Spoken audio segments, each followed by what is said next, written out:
Vous êtes de plus en plus nombreux à nous suivre et à participer à l'évolution de la chaîne Afrique N24, et sincèrement nous tenions à vous en remercier. Nous lisons tous vos commentaires qui enrichissent le débat et vraiment nous vous demandons de nous soutenir, en aimant les vidéos pour une large diffusion, et pour continuer à avoir une ligne éditoriale indépendante, et vous proposer de nouvelles émissions toujours de plus en plus enrichissantes. Ne restons pas passifs, soyons actifs. Merci et à bientôt. Ticha, bonjour. Ticha, je n'ai pas été travailler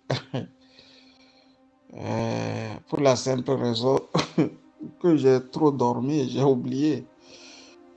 Il y a des moments, pardon, où bon, une petite paresse vous envahit. Ticha, on ne peut pas blesser des gens, on ne peut pas tricher des gens comme nos héros des neufs pour que moi je me taise. Je ne le ferai jamais. Je ferai une longue sortie sur cette affaire. Mais avant tout, je vais quand même te dire ce que je pense de ce renvoi.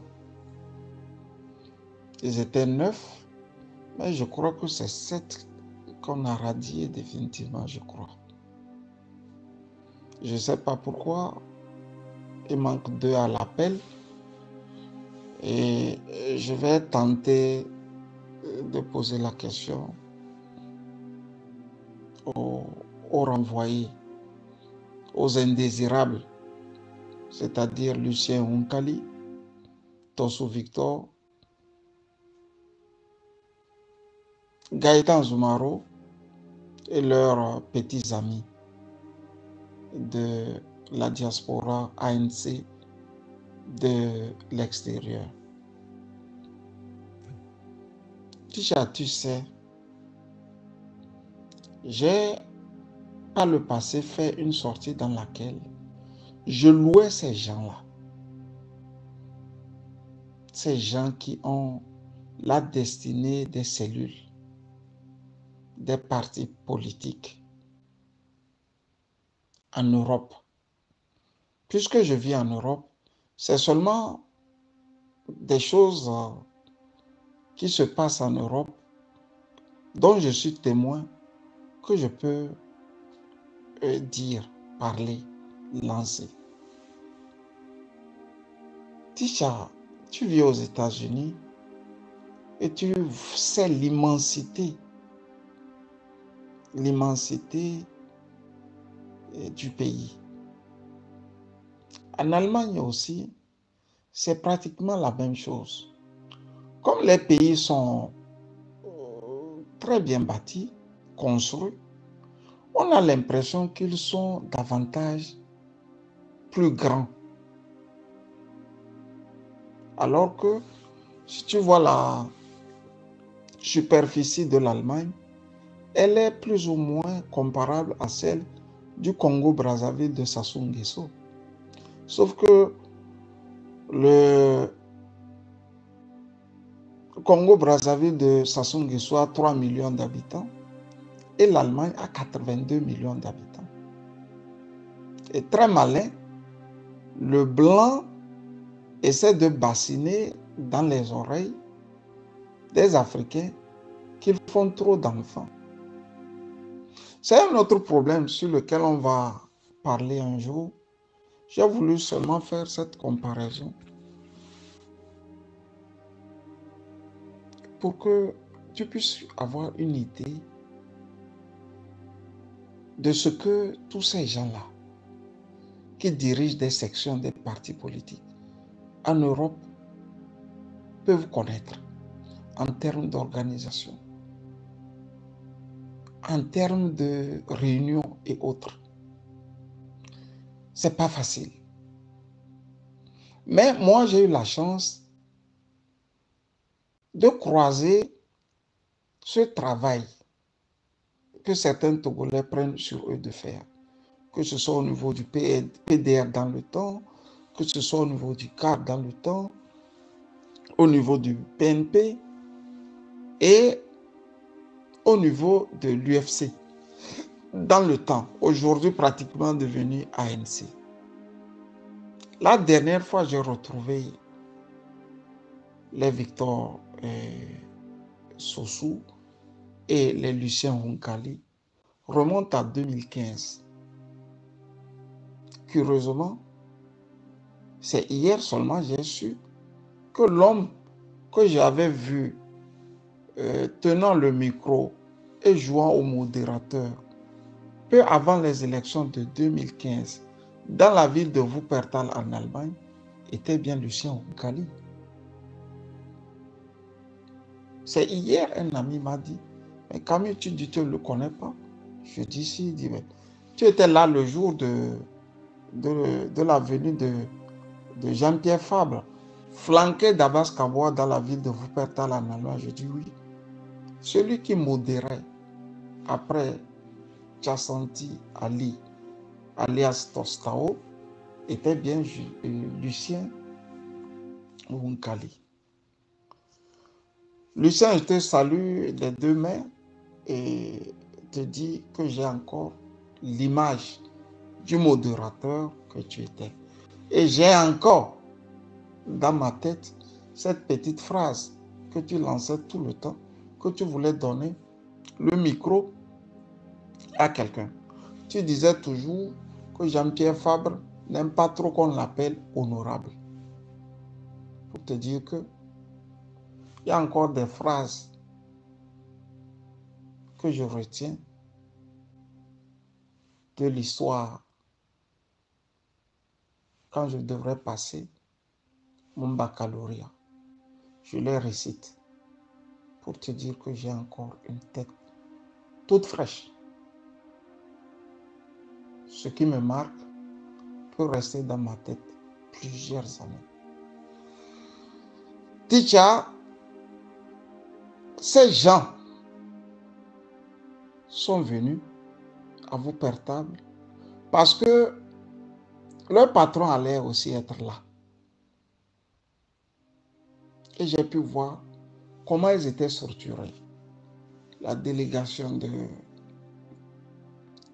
la Hollande, de la Belgique, de l'Allemagne, de la France, tous montaient faire le discours en un temps record. En 3 minutes, 5 minutes, ils ont fait le résumé de leurs activités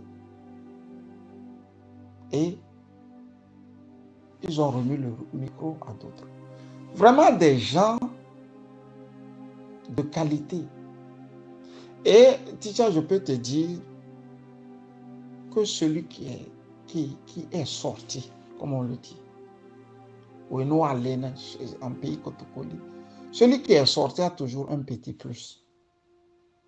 Là où les mœurs sont doux, le commerce est doux. Ticha, tu te rappelles de cette phrase de Montesquieu dans les lettres persanes, où il va en Perse, aujourd'hui l'Iran, et il se rend compte que c'était un monde magnifique. Et il apprend beaucoup des Perses, leur manière de vivre, leurs coutumes, et surtout leurs traditions. Il finit par déclarer, là où les mœurs sont tout, le commerce est tout. Et c'est ce commerce doux, les Gaëtan, les Lucien Roncalli, ils le doivent aussi en partie à l'Europe. Ils ont cet avantage d'avoir vécu la démocratie. Donc par endroit, souffrez qu'ils n'acceptent plus que Jean-Pierre Fabre et ses petits amis de l'ANC fassent de leur parti à tous leur propriété privée. C'est de là naît leur mésentente. Les premières mésententes naissent de là. Ils ne vont pas accepter que tout un parti s'étiole. Ils ne vont pas l'accepter.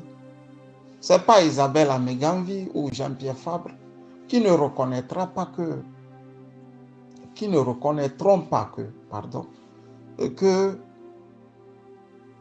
ces gens ont beaucoup fait pour le parti. Ils sont partout. Dans ce pays, dans cette ville. Je n'ose pas croire qu'il y a un fonds spécial qui est alloué pour leur transport et autres.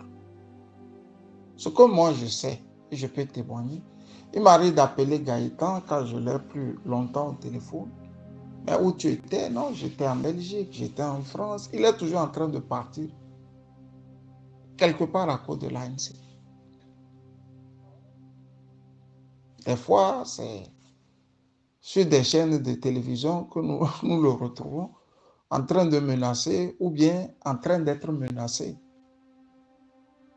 Vous vous rappelez de cette sortie historique entre Gaëtan Zoumaro, représentant de l'ANC, et Christian Trimois, représentant du RPT UNIR, sur la chaîne Africa 24, où le premier voulait rentrer dedans au second, où le second dit, vous ne m'effrayez pas. Vous avez déjà traumatisé ma famille devant moi et je ne vous laisserai plus me traumatiser ici. C'est ce que le Bassari disait au Kabylie ce jour-là, devant un média international. Pour vous dire que ces gens, Ticha, ont beaucoup fait pour l'ANC. Et dans les partis comme l'ANC, il faut toujours se dire que tu es au RPT hier et à UNIR aujourd'hui. Fondamentalement, il n'y a pas de différence entre le RPT UNIR et l'ANC. D'autant plus que c'est des couvents, les deux partis. Quand tu y entres, tu dois rester. Si tu fais le malin à vouloir changer, comme cela se passe dans tous les partis, ils vont te traquer s'ils ne te tuent pas à la fin. Nous sommes en 2002, Ticha. Daoukou Péré remarque que ça ne va pas. Il sort un long pamphlet et nous découvrons que le parti était en fait un parti moribond, assis sur du mensonge. Comme si cela ne suffisait pas, Agboume, quelques semaines ou mois après, enfonce le clou. Sauf que lui, il a l'instinct de survie légendaire de quitter les choses avant que les choses ne le quittent. Il part en exil. Vous connaissez la suite. Il a été traqué en exil. Quand Daoukou Péré, lui, il était traqué à l'intérieur. Moi qui vous parle, j'avais longtemps échangé avec Daoukou Péré. C'était pitoyable. Et je vais vous le dire ouvertement et officiellement. La femme de Joseph Takeli, que vous connaissez sur les plateformes, n'avait pas hésité à débourser pour aider un président de l'Assemblée nationale du Togo à arrondir les fins du mois. Ce sont des tristes réalités qu'aujourd'hui on doit dire aux Togolais. À César ce qui est à César et à Madame Takeli ce qui est à Madame Takeli. Moi, Camus Sali, j'ai suivi ça de près. Voilà les réalités de nos luttes. Ça, c'est les réalités de nos luttes. Quand j'ai dit ça, j'ai voulu dire Ticha ou te dire Ticha que l'ANC est un couvent. Et ce couvent est dangereux pour les Togolais. Parce qu'un couvent, normalement, peut avoir des hommes épars, des femmes épars, des communautés éparses, des religions éparses, beaucoup de choses. Quand vous voyez l'ANC actuel, c'est un continuum des gens qui ont grandi ensemble et qui tiennent la tête du parti. Donc, c'est dans ce continuum-là, on veut faire croire aux Togolais qu'il y a un parti constitué qui est prêt à les défendre. Je ne vois pas l'ANC actuellement faire une proposition qui puisse aider les Togolais à en finir avec une dictature. Ce n'est pas possible, déjà. Le mérite des frondeurs aura été de pratiquer cette stratégie que les Russes avaient aussi appliquée aux armées de Napoléon et à Napoléon lui-même. Quand Gaëtan ne voulait pas partir, surtout lui, il n'y a pas de jours où on se téléphone. Après, quand on a fini de nous dire ce qu'on voulait au téléphone, et que moi je ne lui dise, mais Gaëtan, il faut quitter ça. Rester là-bas relève de la maléducation. Et je le disais en privé comme en public. Hein. J'ai toujours dit. Quand j'ai eu Lucien aussi m'a dit, écoute Camus, nous faisons les choses à notre manière et à notre rythme. Aujourd'hui, ils ont raison. Pour un grand lecteur de Napoléon et des conquêtes,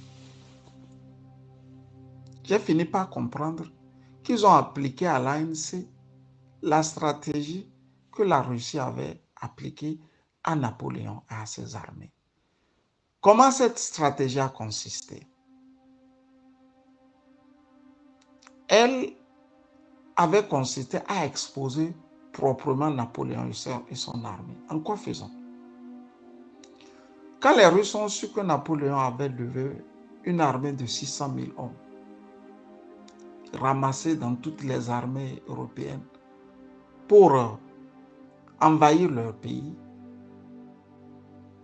ils ont cherché quelques troupes qu'ils ont mis aux frontières de la Russie. Quand Napoléon et son armée arrivaient, ils n'affrontaient pas, ils fuyaient. Des frontières, ils fuyaient allant vers Moscou, vers les grandes villes, surtout Moscou. Et Napoléon et son armée disaient, mais regardez ces lâches-là, ces faiblards-là, pourquoi ils ne nous affrontent pas? C'est comme ça les Russes ont attiré l'armée de Napoléon jusqu'à Moscou et les encerclés. D'abord, on les a fatigués. D'ailleurs, même la stratégie, ils le font aussi en Ukraine. Ils vous fatiguent. Ils ont tout le temps du monde. Une fois à Moscou, on a encerclé les armées de Napoléon. On a battu bien cette armée. Et ils ne sont pas restés là. Ils ont maintenant pourchassé Napoléon jusqu'à Paris. C'est ce que le stratège Lucien Huncali a fait à Jean-Pierre Fabre. Quand tu discutes avec Lucien, tu sais que ce n'est pas hier qu'il a commencé cette affaire-là, de politique-là. Tu sens qu'il est dedans il y a longtemps. Mais quand tu as affaire avec Gaëtan Zoumaro, tu sens qu'il a été allaité au lait de la politique. Quand tu es d'un papa troquiste là, le lait là, il te donne dès l'enfance là. Ça pue le révolutionnaire. Donc c'est Gaëtan ça. Quand vous avez les Jean-Pierre Fabre là, eux sont nés avec un petit cuillerée d'or dans la bouche. Donc, ce n'est pas de la politique qu'ils font. Eux, c'est l'argent. L'argent. L'argent. Vous voyez Isabelle Manavino. On me dit qu'elle prépare bien. Autant elle prépare bien, c'est comme ça elle aime bien manger aussi. On n'attendait pas qu'elle vous fasse la politique. Quand j'ai dit ça, j'ai voulu vous résumer la stratégie. Ils ont attiré l'ANC longuement, les fatiguer, avec des communiqués à ne point finir, et à la fin, les Togolais ont compris ce qui se passait au sein de l'ANC. Il y avait absolument à changer beaucoup de choses. Lesquelles choses, Jean-Pierre Fabre et le staff ne voulaient pas changer. Maintenant, la question au Togolais, est-ce que vouloir des réformes dans un parti est un crime? Réforme dans un parti, là, c'est un crime. Reformer un parti pour le bien de tous et de toute une nation, est-ce que c'est un crime? Je reviendrai abondamment sur les arguties, les textes sur lesquels ils se sont basés pour chasser des panafricanistes haut de gamme comme Lucien Onkali, Victor Tossou, Gaëtan Zoumaro et les autres que je ne cite pas ici. Je reviendrai abondamment, Ticha. Mais, et comme le disait Omar Bongo, quand le fruit est bien mûr là, il ne faut plus s'empresser d'aller le cueillir. Tu le laisses tomber tout seul. Bouya! Ici, le fruit ANC est bien mûr. Les Togolais, ne vous empressez plus. Laissez le fruit tomber. Il tombera comme ça. Bouya! Bonne journée à tous. Vous êtes de plus en plus nombreux à nous suivre sur Afrique N24, et vraiment nous tenions à vous en remercier. Nous lisons tous vos commentaires qui enrichissent le débat et vraiment nous vous demandons de nous soutenir pour continuer à avoir cette ligne éditoriale indépendante, et vous proposer des émissions toujours de plus en plus enrichissantes. Merci et à bientôt. Likez la vidéo si ce n'est pas déjà fait. Laissez aussi votre point de vue en commentaire.